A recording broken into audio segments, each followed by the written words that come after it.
All right, that means we're starting. All right, welcome everyone to the Forest Park Southeast Neighborhood Association May 21 edition. We have some ground rules to start with. If you're online, as some of you are, please enter your questions into the chat.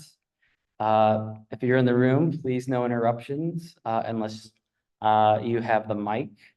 And as always, please behave with common courtesy. Today we will start with a few minutes of public comments. We'll go into the treasurer's report. I think we'll have Officer Walker here to talk about crime and safety. We'll have some more updates, neighborhood updates from Ron Coleman. I'll go through some events and some news. Our guest speaker is not Captain Thomas Iff, but Richard Reilly, who will be talking about a recent presentation that he had, and we'll be talking about the block captain system. So great start, Dan. All right, so first on the list, we have public comment. Is there anyone here who would like to share any concerns, thoughts, feedback for us today?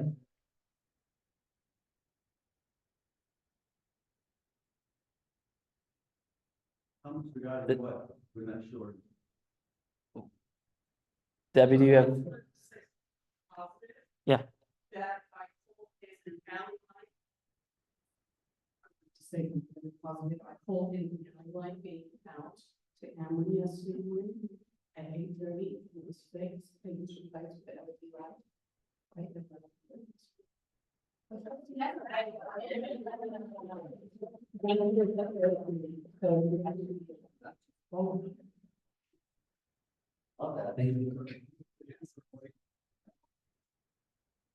Anybody else here with comments, thoughts?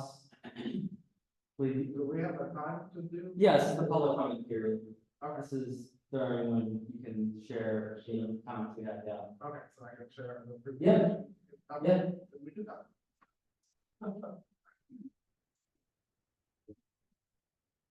Yeah, Yeah, this Mike and I will pull up your presentation. Oh, one sec.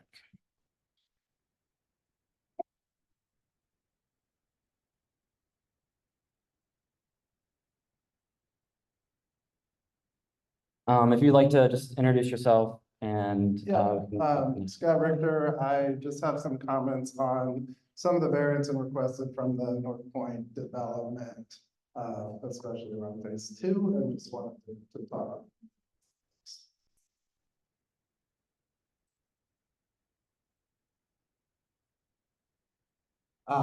Just in keeping with the just going through the form space code. I was going through it just to find out our concerns with the size of the buildings, the NorthPoint's planning, especially phase 2. The area is designed to provide flexibility and height and use for redevelopment with some level of setback while remaining sensitive to the lower residential areas immediately to the east. So this is just information on the setbacks from the form space code and the materials of the primary material. So it's mostly brick, glass, concrete stone. NorthPoint's anticipating, according to their document, 14 variances for phase 1 and 11 for phase 2. The Forest Park Southeast Code allows the zoning administrator to grant or not not more than 10% of the height requirement. Some of the requests they're asking for are exceed that. So I'm not going to pay attention to that. The side setback, it's 30-foot minimum on the 4th story and above. The alley setback is a 30-foot minimum on the story and above. And they have requested the side setback to be 10 feet instead of the 30 feet. So that differs pretty significantly from the form-based code. It would basically, according to the pictures and images, be an almost straight wall for the development. Primary materials, they're asking for about 50% of the primary materials. That's pretty significant, difference to what the form space code calls for. Just wanted to make sense. One of the, interesting or concerns, phase two, and this is the approximate numbers, I did Google Earth to kind of measurements. Phase two is about 400 feet of one solid wall along South Kings Highway between Shodo and Gibson. That's kind of equivalent to about a 35-story foot, 35-story building side. And if they get the variance and don't have setbacks, it would mostly be a solid 6-story wall all the way across. More similar, it's kind of similar to the Orion Apartments, if you're familiar with Whole Foods. The Orion Apartments in Central West End. It's a very long street. And this for comparison, Urban Chestnut's about 465 feet long, but it's not too tall. It's probably 30 feet tall. 4400 Manchester is 170 feet long and 4 stories. It's not a solid wall, there's bump outs all across. Yeah, there's And one. there's brick that goes. Yeah, but there's not a 30-foot setback which is required in the form space code. Scott, I drew it there so you can explain to them exactly what that means, that how the 3 stories. That's okay, but tell me if I'm wrong, the form space code says above floor 3, 30%. You're right, Form Space Code also says you can have commercial, space on the bottom, which. Yeah. They're not doing. Oh, well, that would increase parking, it wouldn't be as good. I know you guys are worried about your multi-million-dollar house. Okay. Hey, let's continue with the presentation and we can, let's continue with the presentation and we can address any other feedback when you're done. Okay. Yep. It's been like that since the beginning.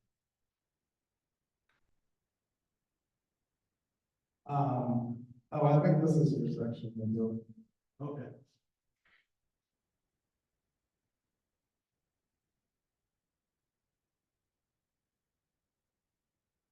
Scott, correct me if I'm wrong, but I would explain this a little bit so people actually understand.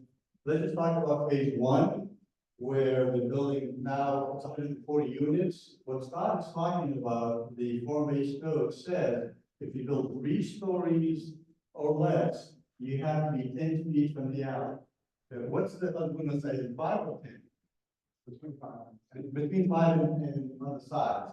If you're going to go up above 4 stories, what you have to do, you can build the 3 stories at the 10 feet, but the 4 feet, the 4 stories through 7, you have to come in another 20 feet from the above the 2 stories, the 3 stories. There's a reason why this happens, because the amount of sunlight that this building is going to block is going to be enormous. Half of the block is going to see sunlight, or sunset. And that's really important. That's why the other person, a month and a half ago, spent about 35 minutes talking about the form-based code and how long it took them to put it together and the importance of adhering to it. And unfortunately, all of that's is being thrown out the window in order to accommodate the builder. So we just want you to be aware of what's going on. There is a reason why that's going to be put in place. And it's important that we stick to it. It is a 20-foot setback right now, they're not requesting that as a variance. They're requesting a variance to make it 0 or 10 feet. So we're bringing this into the attention of the neighborhood because they really need to understand what's going on. And, you know, I'm gonna call you out. Hey, we're not calling people out. Okay. We're not doing that. Okay. We're going to talk about the real estate value and how you're going to lose money on your real estate. This gentleman right here, our code, when it occurs, that stone house, a 3-story stone home, he recently sold it. If he was so positive about his real estate value going up in that area right there, he would never sold that home before these developments. We're not gonna, let's not That's speculate, really important. Nabil, we're not speculating on other people's decisions, okay? Well, Not he was. We're not, Okay, that's fine. So a couple of things that I really would like to bring your attention to is that we've got 140 units being built and they're only operating 140 parking spots. There is no parking for guests, no parking for their employees. They're speculating right now that they're going to add additional parking for their employees as part of phase 2. I think it's important for you guys to realize that at some point, this developer will be selling these properties, either as a package or separate. So when you've got phase 1 with no additional parking for the guests and for the employees, that means they have to find parking somewhere in our neighborhood. Parking that we don't have to offer. And the other thing that I'd really like to bring attention to Oakland Avenue especially, because you're going to have 75 units that will have access directly from Oakland. You're also going to have moving trucks moving in and moving out. The national average moving in, moving out each year is 47% in apartment complexes. That means 140 moving trucks coming in and out of the neighborhood each year. So every weekend, you're probably going to have 2 or 3 trucks moving in and out. They're going to spend probably 3 or 4 hours trying to load and unload. We have about 3 more minutes of public comment. The other thing that's important is part of the variance is they're asking for an additional 7-foot wall in order for them to be able to hide their mechanical equipment. So you're technically, they're going to be building almost a 7-story building. So the amount of sunlight that's going to be blocked in the neighborhood is really tremendous. So phase 1 is going to bring in about 210 cars average, and how I got to that is take 140 units, divide them by 2, because they also have 1 bedroom and 2 bedroom, and they have some studios. About half of the people are going to have a renter with them, whether it's a spouse or somebody else renting. That's 110 cars lives in that complex by itself. Phase 2 is going to bring in 267 cars into the neighborhood, total between both of them, 477 cars. That's a lot of vehicles coming in from our streets, that all of them, the only access we have is South Philadelphia. The other thing I want to bring your attention to is, when this happens a lot, there's a lot of articles written about this. The builders claiming that they're going to spend $119 million to build these 2 apartment complexes. There's a total of 328 units. Make the math really simple. If you divide the 119 million by 328 units, they're claiming that their average cost on each unit is $362,804. Now, anybody who's building like that, their property can be foreclosed before they can finish. These are the numbers. These are inflated so that they can apply for state credits and they can apply for tax abatement. We need to be more transparent. The first builder that was kicked out was because of misinformation that they gave to our community. This builder is doing the exact same thing. The other important thing that you guys really need to be aware of is that they want to charge for parking.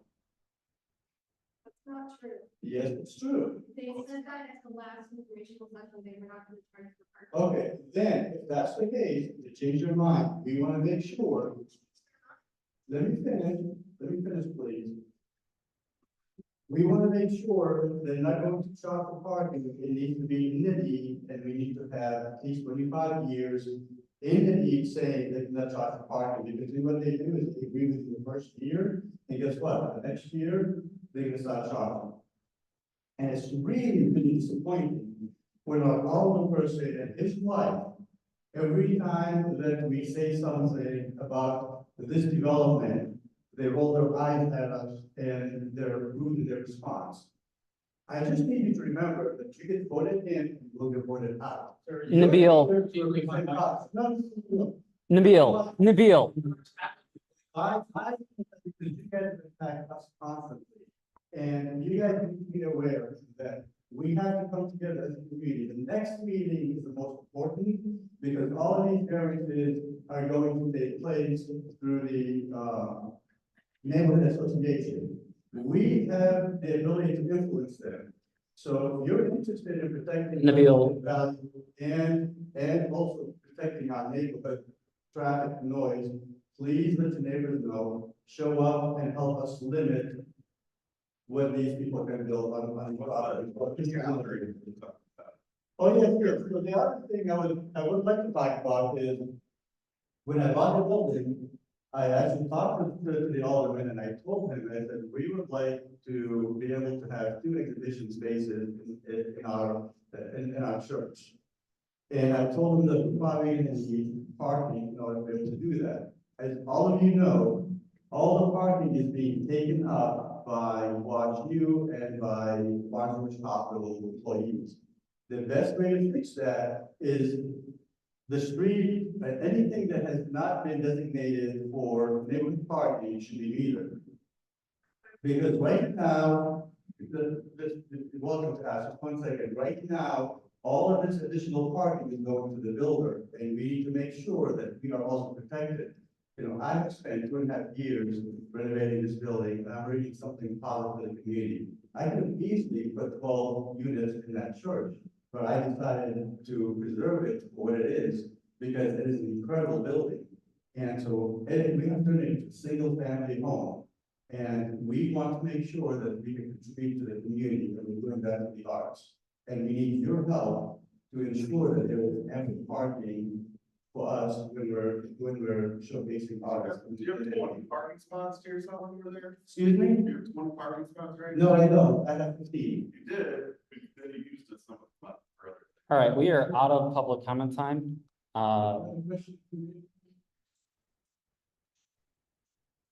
Which one?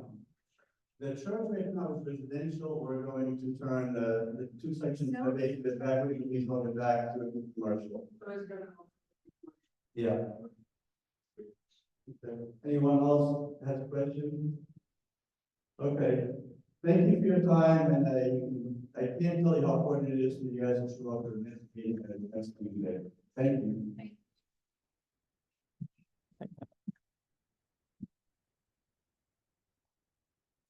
Just some clarity on some things. Regarding variances, zoning variances are indeed not uncommon for commercial and multifamily developments on urban sites such as this.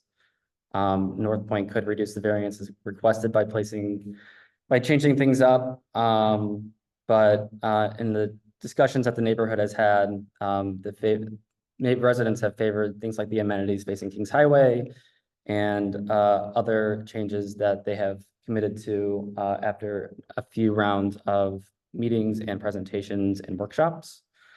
For parking and deliveries and move in, move out, that will not block any traffic lanes. As the project gets closer to construction, NorthPoint will select a general contractor, develop a plan and address construction, parking and operations, and maintain that connection with neighbors to make sure that everyone is happy.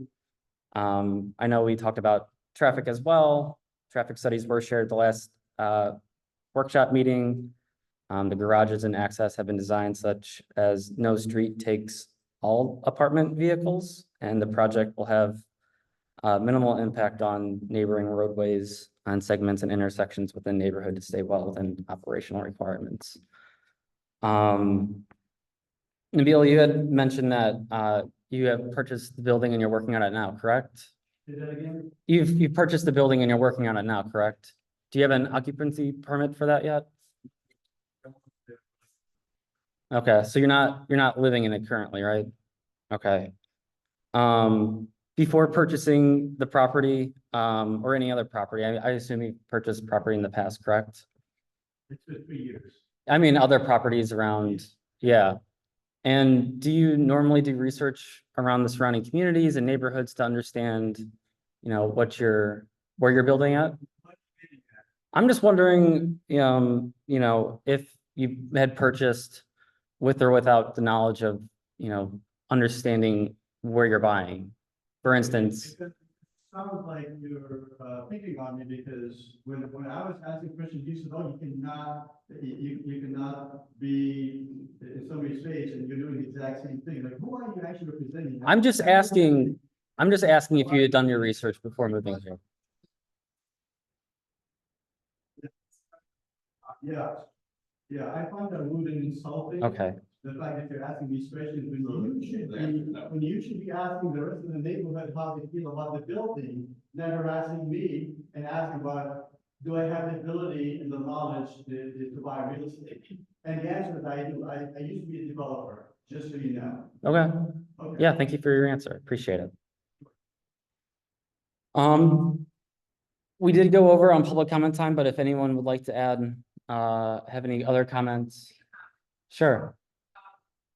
I've been in neighborhood since '54, so I've seen a lot of changes. Mhm. So, and the neighborhood has had a certain feel about it that, it's been pretty consistent. Do you live in the neighborhood now? I do, on 4539 Argo. In your sister's home? No, my sister is 4533 Argo. I'm in my mother's home. And yes, they did say that we were gonna pay for parking at the first meeting I was at. But the thing is, Yeah, it's on. when you set up these guidelines, the guidelines were set up to keep the neighborhood its original character. So I don't see why we change the character of the neighborhood to make these very drastic changes to allow just two buildings to change the whole neighborhood. Because I really feel like it is going to change the character. There's a neighborhood plan, it's called the form-based code. So the plans are guidelines, and those guidelines I feel have been followed pretty consistently through the years. And I just feel like this humongous building is really not for the neighborhood. I hope it is good for the neighborhood, but I really, my personal feeling is it is. All right, moving on. Oh, yes, sorry.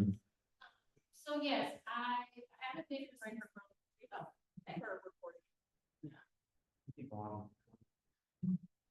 I haven't been here since the fifties, but I've been here since the nineties. And I remember what the neighborhood looked like. It was scary to walk around. It was questionable activity. And I know everybody has their opinion. Everyone's entitled to it, but I think having more diversity come into the neighborhood, just by people by how school is thought, I think it just made the community that much more cohesive. It reflects everybody else's demographics, like when you're looking at other cities and what they're doing to attract new, whether they're millennials or people who want to just change the scenery. I think having something new in the neighborhood really just, it brings the community together, in my and I do think there's something about keeping the historical feel, like the brick feel. I liked the renderings. I was asking this gentleman, will there be a model? I think there's something that could be had where people could actually come see a regular, like not on paper, but like a model to show like, hey, this is what we're gonna have, this is what it's gonna look like. I think sometimes having something tangible helps. Sure.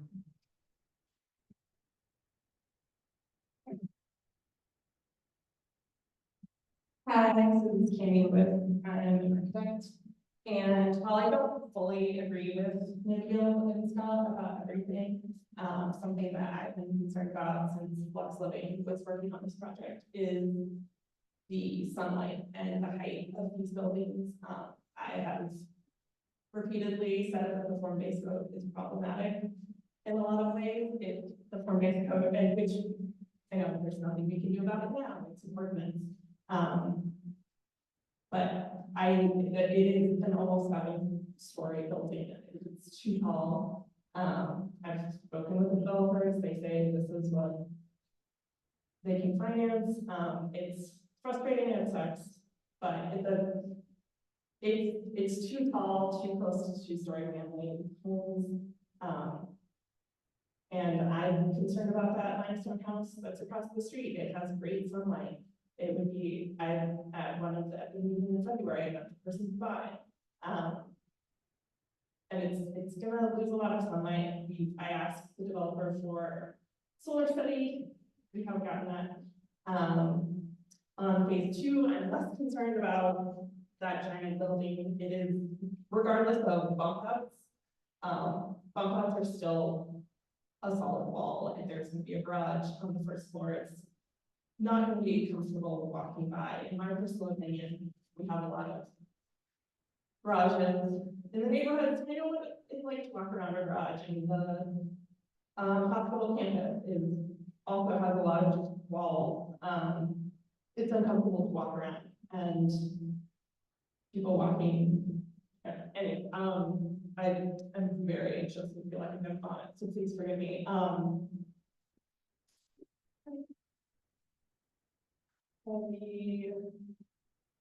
my concern with phase two, or my biggest concern with phase two, when I spoke with them, the developers about this, is that it's gonna take out all of the, mature trees that are in that area, and we lost 3 mature pin oaks that were home to thousands of species, the Ronald McDonald House, and the Ronald McDonald House brings a great value to the neighborhood, but, I just think there, I don't know, I just want to talk about the trees, and that I'm very concerned about the sunlight. And I feel like very tense, and a lot of people are willing or ready to write off Nabil and Scott, but they do have some of their current concerns, in my opinion, are valid. All right, we are running way behind time. If you can, but,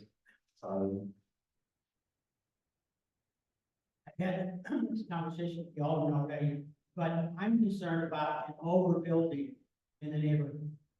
We've had a doubling or better of the number of units in the neighborhood in the last 10 years. This will be another 50% add-on to that. And I think that's, with Green Street problems right now south of Manchester, I doubt that they're over 50% occupied. And I don't think they're going to get to 100% in my lifetime.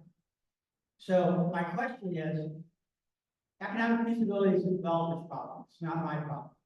But I think that the feasibility of this thing is going to turn on the question of what kind of interest rate they can get on their construction loan and their permanent loan.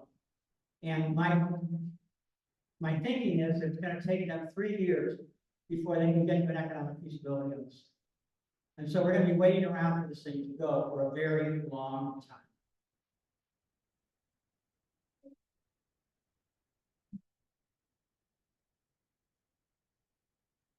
So, my name is Sarah, and I am the owner's wife, and I just want to make a comment because I was specifically called out. And I just want to say that I have lived in the neighborhood for 13 years now. You don't live here. You've never lived here. You bought a property, you want to turn it into a commercial property. I have been engaging on this. I have organized the engagement around the Turkey projects. I organized the engagement around the Green projects. I have helped organize engagement around this project.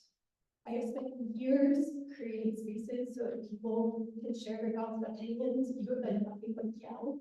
You have been rude. You have been mean and hurtful. And I just want to say that I honestly think that you need to reflect on that. You have done the exact same thing for me. Thank you. Please spare all right, changing subjects. We are going to move on to the treasurer's report. Expenses this month was $16 for Zoom expenditures, $20 in dues and donations coming through revenue with an ending cash balance of $24,8527. A lot of that money will go towards some of our summer and fall events that we'll host here shortly. We're thinking about a dog's day out, dog days of summer, where we have some free ice cream and you invite your dogs out to Shoto Park.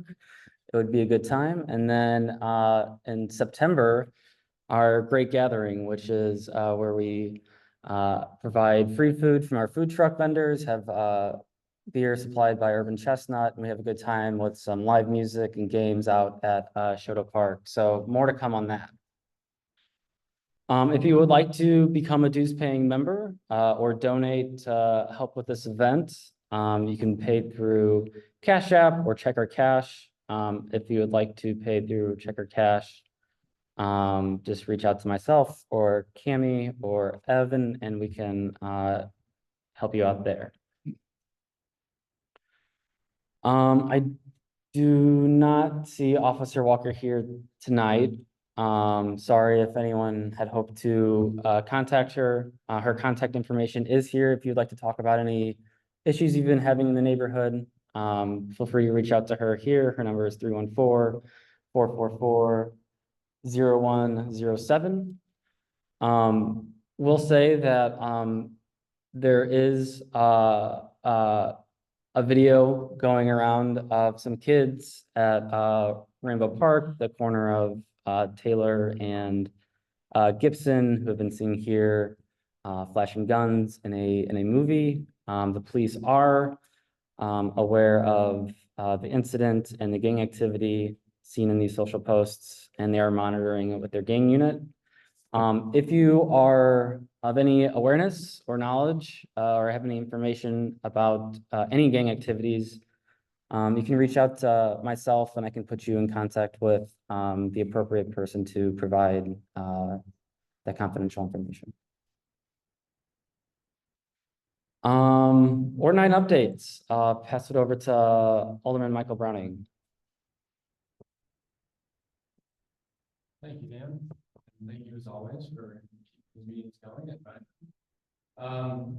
If I could just correct one thing on this slide, my phone number that I'd like you to reach out to me is actually 314-884-0707. That phone number there is from the office, but I'm often out and about and I don't be able to reach you, so I did get it out my cell phone. So again, that's 314-884-0707.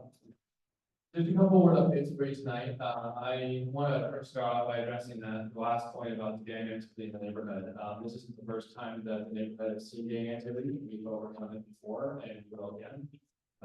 We know the individuals involved in this and they are on the radar of the police. We are making sure that we are staying on top of this and actively taking down, a more try to market before we do anything. So we are working diligently to push back against that and keep this neighborhood at the place that it is. A reminder for everybody, if you see someone openly carrying a weapon, that is illegal. You can call the police and they will come and respond to that. That especially goes for kids carrying guns. That's another deal. So call the police, call 911, report that activity. Same with just suspicious people, people wearing really heavy clothes in the middle of the summer, all that kind of stuff. Again, let professionals deal with that. And if you're not sure, there's a non-emergency number you can call to and leave a message there if you're confused about that. So there's multiple ways to deal with that. And as always, we want to continue to make sure that this neighborhood is a safe place. We got a couple upcoming chances to engage on different transportation and pedestrian and bicycling infrastructure. The first is tomorrow night. It will be right here in this building. It is from 4 to 7 p.m. It will be for phase 2 of the Tower Road connection. This is a project that's been in progress since 2016. And it's a very exciting thing. The cycle tracks, a pedestrian facility that will connect all the way from Tower Road Park all the way to the Cortex Metro Station. They'll do so by going up Tower Road Avenue, turning on the Van Avenue, and then turning on Sarah and following that up to the Cortex Station. Phase 2 is the portion between Van Venner and the Cortex Station. That's specifically in our neighborhood. So if you're interested in this project, I encourage you to come out tomorrow night. It's an open house style format, so you'll be able to come anytime for 4 and 7. There's no presentation or anything. And you can see more renderings here of that project. So very exciting thing that's happening here.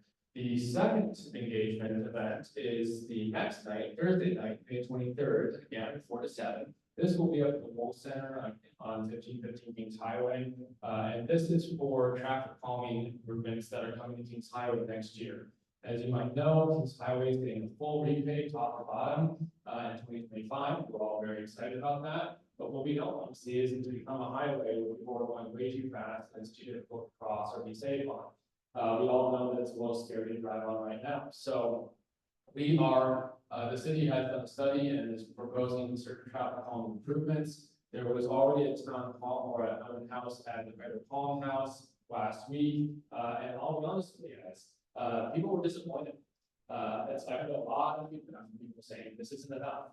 And so I'm encouraging you all to go to this open house and give your feedback because it's not going to get better unless you ask for it to get better. So I want to make sure that people are aware of what's going on and advocating for that infrastructure because it is really important that we slow people down that road, create better safety and make it easier to cross, especially when we have such an asset like Forest Park right across the street. We ought to be able to cross that road safely. So hope to see you all there. I'll be at both of these events as my schedule allows and I might run into you. And then, as mentioned, there is a development review committee meeting next week on it's already the 28th. That'll be in Parks and Development, 6:30 p.m. is when that starts. We will be covering the NorthPoint Development. If you're interested in this project, I do encourage you to come out and hear the information. The developer will be there with some correct information on a lot of these things that we updated renderings on a building and incorporating, as I understand, some more work in the facade, which is something that they would ask for, as well as some other general updates. There's also, they've done traffic studies in the request neighborhood, so we have exact counts on how many cars are coming in now, what times a day, and we have a lot of other great information. So I encourage you all to engage on that, and that will be a great place for you to get that feedback if you either are in support or have concerns about it. And with that, that's really the end of my updates. Does anyone have any questions? No questions, okay. So I one about the green activity. Yeah. From my life, they were actually in the right front of faces. They were shooting. Yeah. It was called 911. Yeah, if you see them shooting a video, call 911. They are, I mean, if I don't encourage you to watch the videos because don't give them the text, right? But they're flashing drugs, they're flashing guns. So just suffice to say, if those cameras are out and you see those group of people, and you want to, it's a pretty identifiable group of people if you can look at their pictures here. So if you see them, they're usually wearing blue, which is the color they're getting. So do call 911 and the police will respond. Yes. You know, or the police don't do that. That's correct. The police do know who they are. Some of them do live in the neighborhood, some of them don't. And so that's just something that we're keeping an eye on. And yeah, I don't want to dox anybody, but I think it's important that we just stay vigilant, right? It's okay to live in this neighborhood. It's okay to follow the law in this neighborhood. It's not okay to do this. So you all will be helpful in making sure that that gets right because you know, police can't be everywhere, but you are in this neighborhood and you can report this activity when you see it. Are there any alternatives to police intervention with these folks?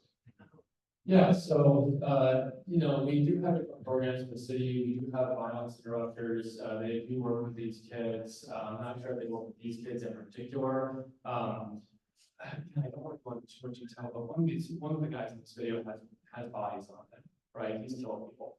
So there's a certain point where we know that there's a danger to interacting, and that's why I say call 911 because they may not be, depending on what the activity is, they may not respond with force, but they will respond with somebody who can de-escalate or solve the situation. And I do see quite a bit of that. I know there's ideas about our police out there, but I do see an effort to de-escalate more. They have officers who specialize in that.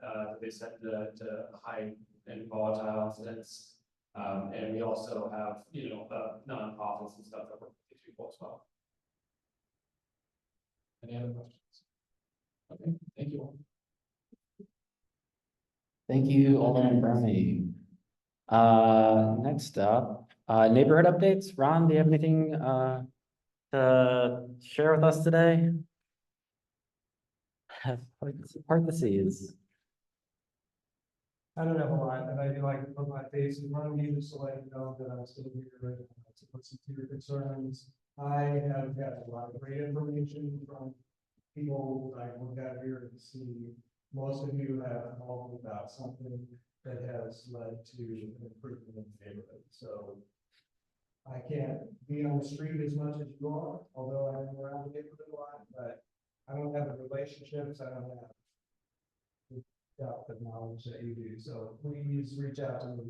You can see me afterwards, if you have something. We planted trees this year, I just want to remind you, we have a young tree, 1 or 2 years in front of us, that watered the whole year. And we're back on schedule with bulk collection, so we should be through the neighborhood this Thursday, picking up your alleys. Signage, I continue to work on upgrading the signage on Taylor and Sugar as far as parking and hours that will aid the businesses in that area and also the residents. So hate to say it, but stay tuned. And then National Night Out registration is open now. That's in October this year. We've got time to think about it, but I want you to think about what you might be able to do on your particular block. The neighborhood night out that is in Shoto Park is an excellent event, but it's the goal also of National Night Out is to get to your immediate neighbors and how can you make your block safe.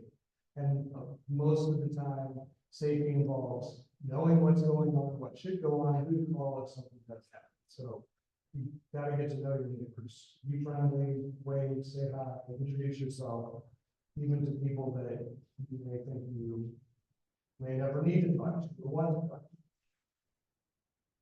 And then lastly, I guess, got a lot of calls about parking lately. We have an RV over on Arco that's parking, this raising concerns. Just realize that there's a procedure. If you're concerned about parking, we can't just tow anything randomly unless maybe in the tow zone, but the law is you have to get a ticket. You have to have time to pay a ticket, and a lot of times cars that are getting tickets, they have to have 4 unpaid tickets, and you have 30 days to pay a ticket, right? So it can be a long time to get a car properly ticketed and towed. But don't give up. If there's a problem on your block, if the car's been abandoned, let me know, and I'll work with you. So that's all I've got. I'm gonna avoid questions, but I will be in the back if you need anything afterwards, just to keep things moving. Appreciate it. Thank you, Ron. Yeah, as you're walking around, you can always contact the CSB, make a request if you see anything of damage, high weeds, broken, damaged street signs, overgrown trees, dumpsters that haven't been emptied. CSB is always there to get your request and correct it. You can tweet them, you can call them, you can live chat them, or you can go online and put in a complaint about something that's broken, and they'll be right over to fix it. Moving on to some events and some news. Our monthly litter cleanup is coming up this Saturday, on May 25th at 10 a.m. Each 4th Saturday of the month, we meet at Manchester and Newstead and pick a different area to pick up trash along the streets and the lawns. This month we'll be walking across Kings Highway safely and tackling Kings Oak, our friends over there. So if you'd like to join us, bags provided, your hands are needed. Would love to see you with us this Saturday. Infrastructure Committee is continuously taking applications if you're interested in how to promote the quality of our built environment, the streets, ADA ramps, trees to the park. Would love to have your support and joining the Infrastructure Committee. There's also a Development Review Committee. As Michael had mentioned, they're meeting next week. The committee is responsible for advocating for neighborhood positive developments and reviewing proposals where the city would like neighborhood input, including conditional uses, variances, The committee is looking for a minimum of 9 members, and you can apply online at parkcentral.org. Little plug for the neighborhood association. We installed a little playground box at Shoto Park with free play activities for the kiddos to keep them active over the summer. So if you have any balls, chalk, frisbee, bubbles, or more things that are fun, park activities, you can put them in this little box for kids and families to play with and return when they're done with it. If you don't have any toys but would like to make a monetary donation, you can reach out to myself or anyone on the association, and we can buy some more equipment and stock up for the summer. Well, I don't know if we're doing any more mulching or tree pruning, but we are watering trees. We need that help. We've planted a handful of new trees in Shoto Park. So as you've walked around, you might have seen some new mulching along these young trees. If you're interested, if you're in the area, if you have hands, if you like water, if you like trees, would love your help watering these to keep them growing and alive. You can reach out to Cami or send an email to forestparksoutheast@gmail.com, and we can work together on keeping these trees alive. A couple more events and opportunities to be engaged with the city. So the city is going through a kind of consolidation plan for 25 and through 29. They're working on a plan to create a framework for the community-wide affordable housing, social services, and human capital development priorities. This plan helps make decisions about zoning, and this is the first time the city is taking input. If you have 5 to 10 minutes, you can take a survey here at bit.ly/CDA survey. Shouldn't take more of your time, and your opinion could be really helpful in shaping this plan. And then lastly, bus socials and urban hikes. If you've ever felt nervous about navigating our bus system, you don't have to do it alone. Urbanist Melanie is helping folks explore different parts of St. Louis. And you can coordinate with her on how to feel comfortable taking our public transit system. If you're interested in getting involved and braving a new world on a bus, you can email her at daytrippermo@me.com. All right. I've spoken a lot, but I would love for our guest speaker to have his time in the spotlight. We have Richard Reilly, who is here after being at the Urban Affairs Association International Conference on Urban Affairs in New York City, talking about how urban ruins tell a story of racism, right? It's a good part. I'm sure there's more. Yeah, wait, there's more. Hi, everybody. I am indeed Richard Reilly, and I work at the Missouri Botanical Garden in their sustainability division by day. And I photograph the city frequently. I photograph social protests frequently since the second week of August 2014. And I got together with a Forest Park Southeast resident who is also a professor of urban planning at St. Louis University. That being Sarah Coffin. I don't know if any of you know Sarah. We love Sarah. And anyway, we got together and put together this. Oh, sorry. So I was a carpenter for a long time, and now I suffer from I'm like an old offensive lineman in the NFL. My back is shot, my legs are shot. So pardon me for this, but it'll keep me from being distracted. I'm hoping, okay, you guys can all see this. Great, this is perfect. And so this is something from Story Maps. It's a link that can be shared with y'all. And it is part of what we presented in New York about St. Louis, about photography, about the Del Mar Divide, about changes in real estate in St. Louis, and about urban ruins and what they mean. So it turns out I've read a whole bunch of books now, plus spent a whole lot of time all over St. Louis, north, south, east, and west, out into the county, I live in Tower Grove South. I've lived there since the 1980s. I've lived in the city proper my whole adult life, and I grew up in U City, so a stone's throw away from the city limits. Anyway, this picture, does anybody know where this is? It's Manchester.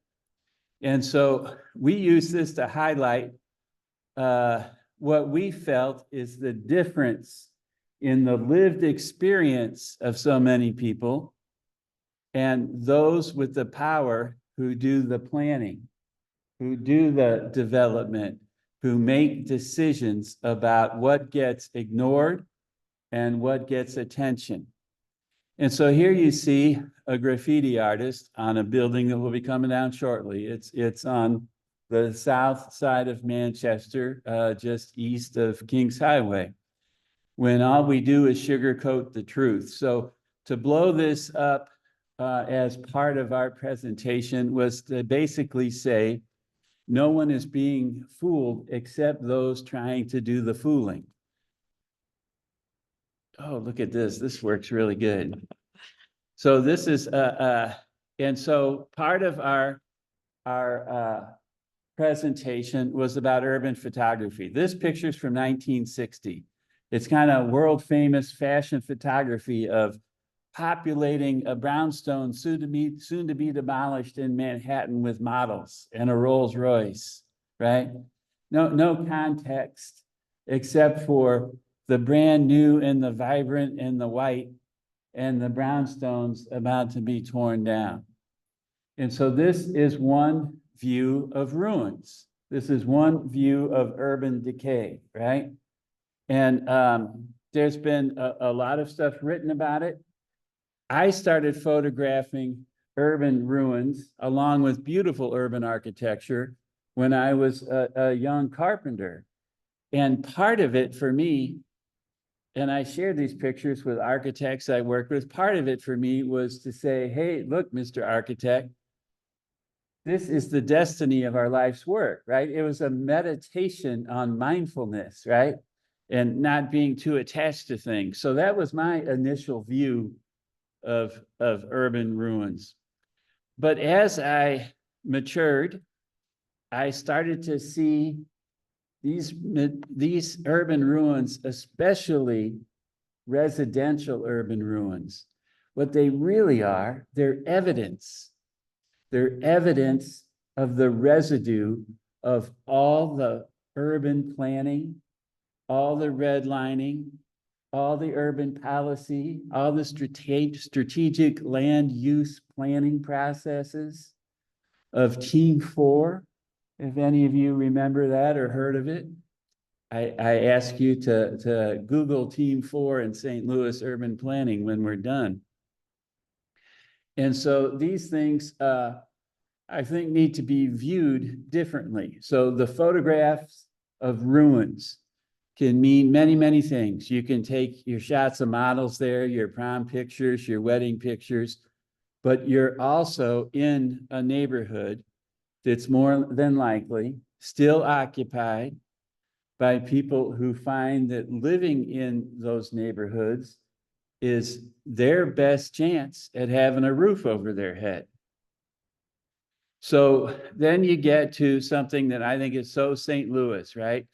And this is sort of the unintended irony. This is just one of my social media posts that I screenshot and put in. So you see the beautiful Pulitzer Museum, and then the picture down below, the +3 is a beautiful sculpture by Constantine Brancusi. And then the picture in the top left is up on Jefferson. It's gone now, but right, it looked like a doll's house, right? Something opened up. But of course, it's all fallen down. So the point being that this is just me on my rounds. I went to an opening at the Pulitzer in which the National Building Arts Center, which is over in Sauget, had installed a bunch of architectural artifacts from buildings that were torn down all over St. Louis, including North St. Louis. So this little statement is about contemplating architecture and its causes, both creative and destructive, which coexist side by side in so many instances. So here we have the culture, right? Our dominant culture, which made fortunes and it made marginalized peoples. And here we have the culture that made Pulitzer Arts possible, right?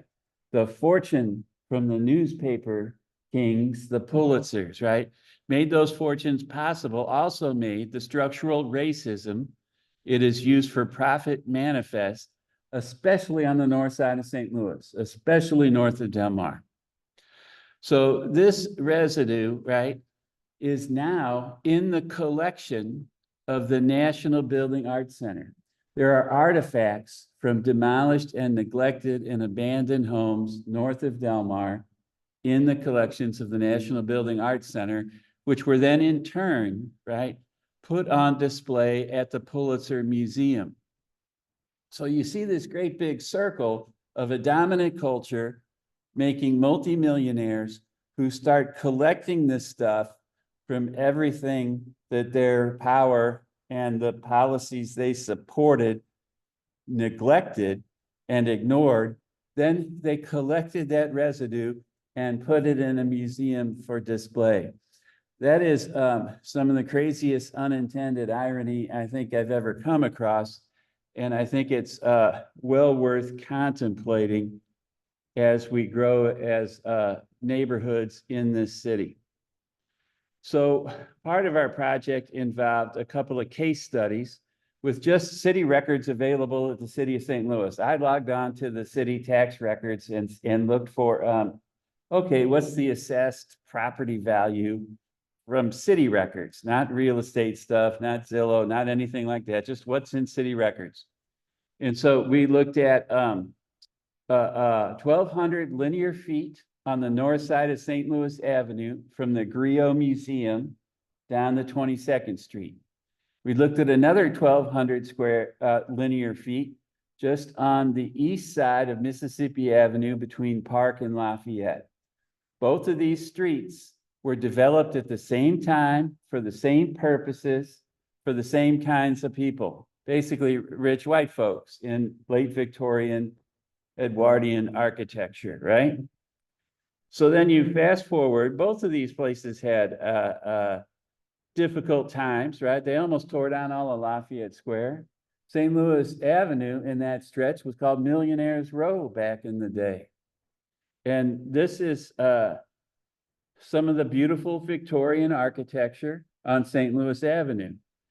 What's next to it? Vacant lots. The buildings crumbled and tumbled and had to be knocked down.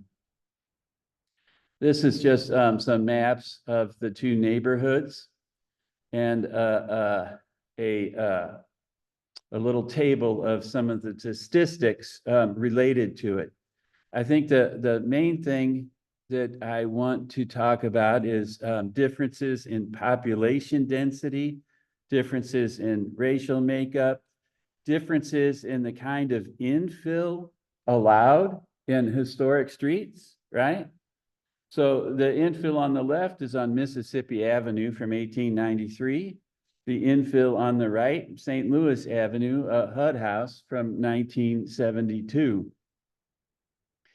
Here we have some of the existing architecture on the left on Mississippi Avenue and on the right on St. Louis Avenue. So you see some of the permastone, right? To try and modernize the stuff on St. Louis Avenue that's still there. And somebody fighting the good fight to try and restore one of those 3-story mansard roof beauties on St. Louis Avenue.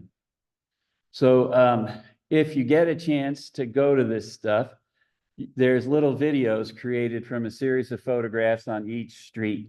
And you click on them and basically it's like walking up and down Mississippi Avenue or St. Louis Avenue. I'm not quite sure we have the time for that tonight. So in 2023, the appraised value, boy, I sure hope I can get this right, for St. Louis Avenue and Mississippi Avenue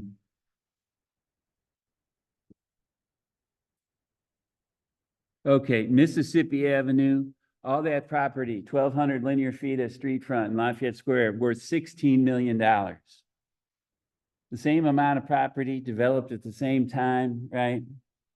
It was worth 379,000. And the tax revenue is commensurately off, right, by a magnitude of 10. So, you know, we've all paid a great and dear penalty, right, for the ways in which this city has moved throughout its history. And it will certainly be up to all of us to make that change. And I think what Cammie might have noticed most is that my case study too involved 5,000 linear feet, both sides of the street, from Kings Highway to Vandeventer on Manchester, and from Kings Highway down to, I think, Sarah on Martin Luther King. If you'll recall, Vandeventer moves to the northeast. So the same linear footage doesn't get you all the way to Vandeventer on both streets. So the upshot of this stuff, and maybe, how am I doing on time? You're doing great. You have about 10 Okay. minutes. Then let's take a stroll down Martin Luther King at most of the buildings.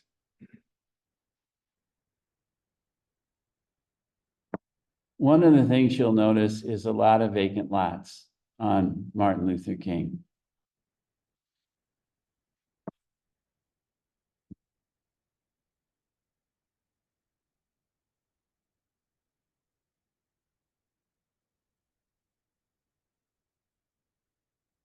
And so it's certainly my hope that this turns a number of us who have not previously been activists into activists. And I definitely don't want to diminish or challenge anyone's lived experience. I've spent a lot of time walking in neighborhoods all over St. Louis, very frequently with people who came up in those neighborhoods and had great stories to tell about their childhoods, how the neighborhoods have continued to go down in some places on the north side, and how they've even had to move out of neighborhoods in some places, including Forest Park Southeast. So here you have a pretty good idea of the state of the building stock on Martin Luther King. Here's two buildings just adjacent. What did I do with the other one? Okay. I apologize for moving slow. And we'll just look at this for a minute because I think everybody's quite familiar, right, with what's up and down the grove, as it were. And, you know, I love the whole city. I've got a sunflower patch in Old North. I've helped Habitat out over the years using my construction background in JVL and Old North and other places. You know, been chipping away at my own house in Tower Grove South since 1991. We had a flat on Connecticut before that. So these disparities, right?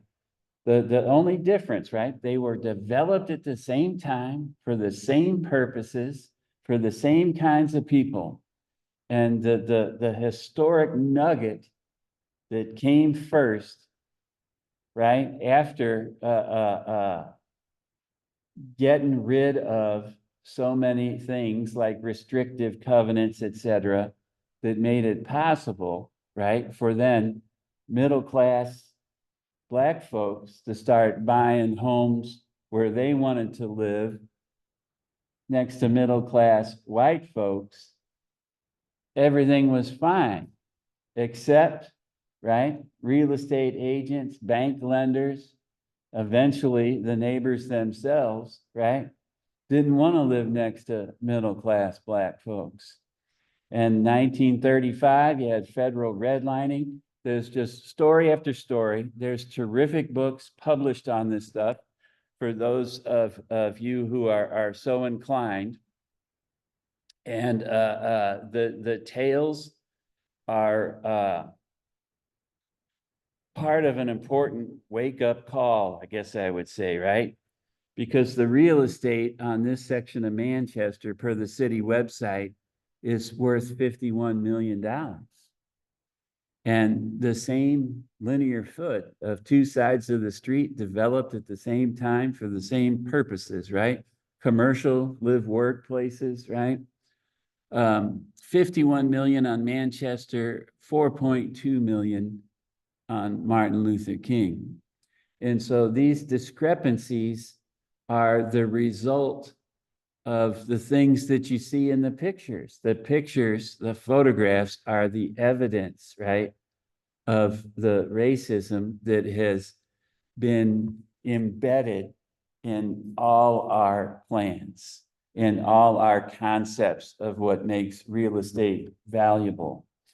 It really seems to me quite a true thing that the value of real estate around here is contingent on the quantity of white people living in a particular neighborhood.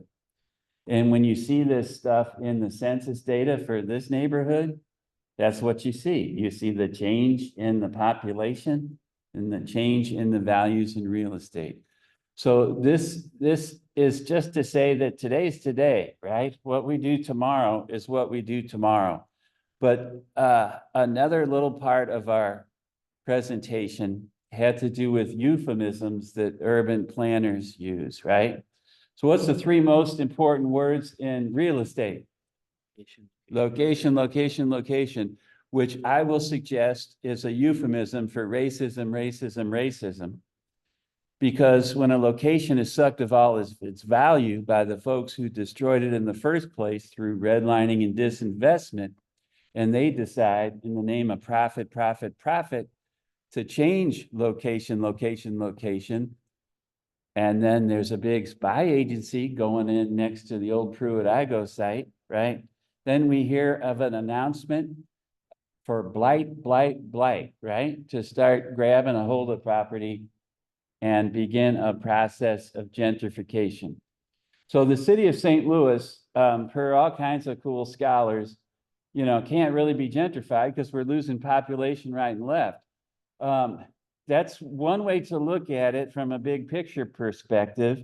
But as the immediate past president of the Dutchtown South Community Corporation Board of Directors, as somebody who's worked with Habitat over the years, what we do see is neighborhoods that kind of gentrify, right? When they get a little bit hot, like it happened in this neighborhood, right?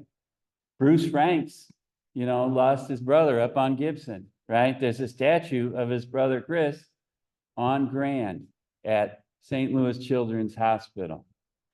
And these kinds of things have the idea, what it creates is something that a scholar named Dr. Mindy Fullilove called root shock. So you can root shock a plant by pulling it up and moving it, right? Without taking care of its roots, right? Well, you can do the same thing with people or communities. So they're not everyone, this isn't blanket statements, right? There were people that were displaced who would have liked to have stayed. And so there's the psychological cost to them having rent go up or having to sell because of increased taxes, et cetera. Where are they going to go? And then what's the impact they're going to have on the community they move to?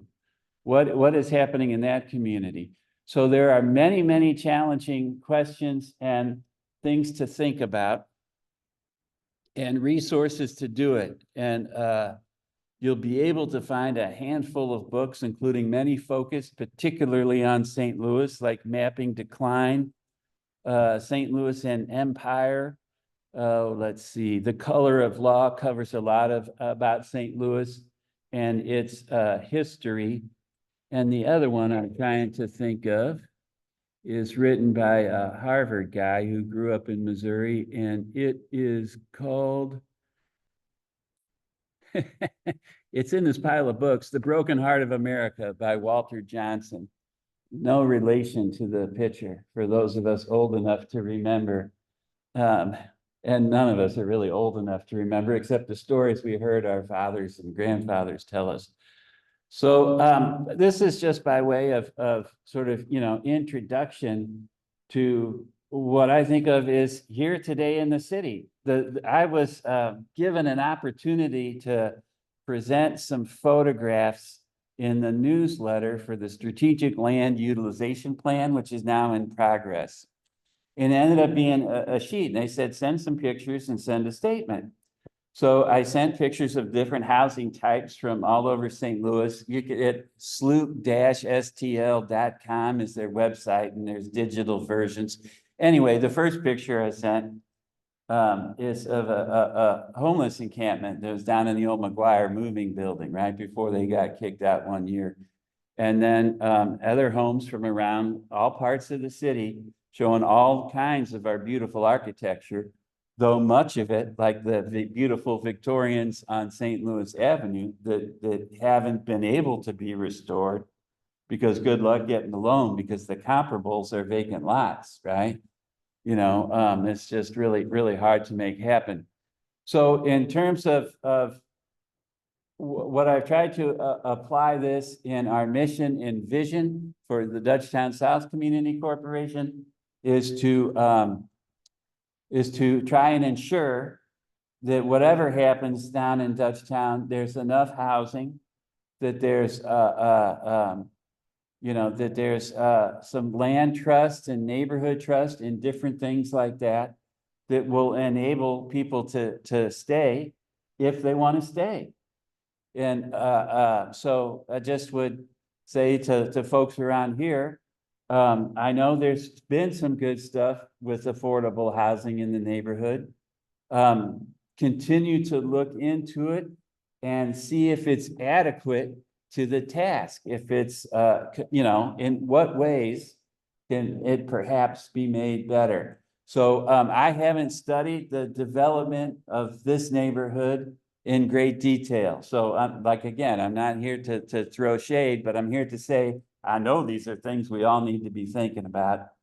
And this is what I did in this presentation for an urban planning conference that was international in nature in New York, because we're still talking to a profession that's still primarily white folks who need to understand the importance of the lived experience of the people in communities where they're planning. And there's a great deal of economic diversity and or concentrated poverty, which is not a good solution for any city.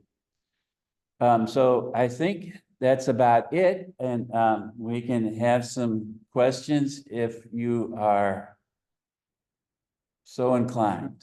Thank you. Thank you so much.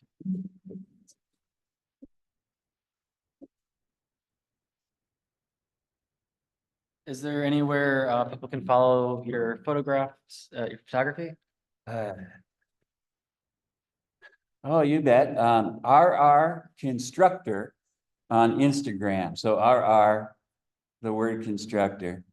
And then Richard Reilly on Facebook will have even more of them. That's my sort of backup of last resort is social media, right? I've got external hard drives, I've got the cloud, and I've got social media. So I'm in about 4 or 5 places to protect the archive. I did donate about 15,000 photographs upon request to the Missouri History Museum, mostly from social protests between Mike Brown's murder and the George Floyd protests that also took place in St. Louis, Missouri. And it's my understanding, but I haven't seen them yet, that there's a handful of those photographs that'll be a part of an upcoming exhibit at the Missouri History Museum. Cool. Called Pride St. Louis. And it's a gay history of St. Louis, because there's a lot of solidarity between LGBTQ communities Black folks and others over the last 10 years. That's been pretty remarkable to document. Well, thank you so much. Thank you. Thank you.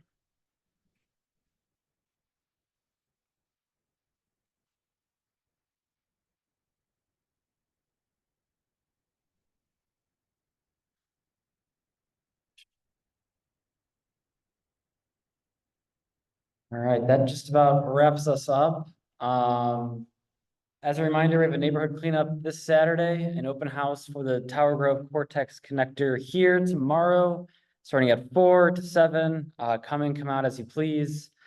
We have the Kings Highway project study the day after at Lowell's Center on 1515 Kings Highway. Please give your feedback there and help make Kings Highway safer for all of us crossing streets and driving them and biking them. And then our next meeting will be June 18th. The topic will be over Steinberg Rink, and we'll have updates and a presentation on the latest and greatest over in our lovely park, Forest Park. That's all for now. Thanks, y'all.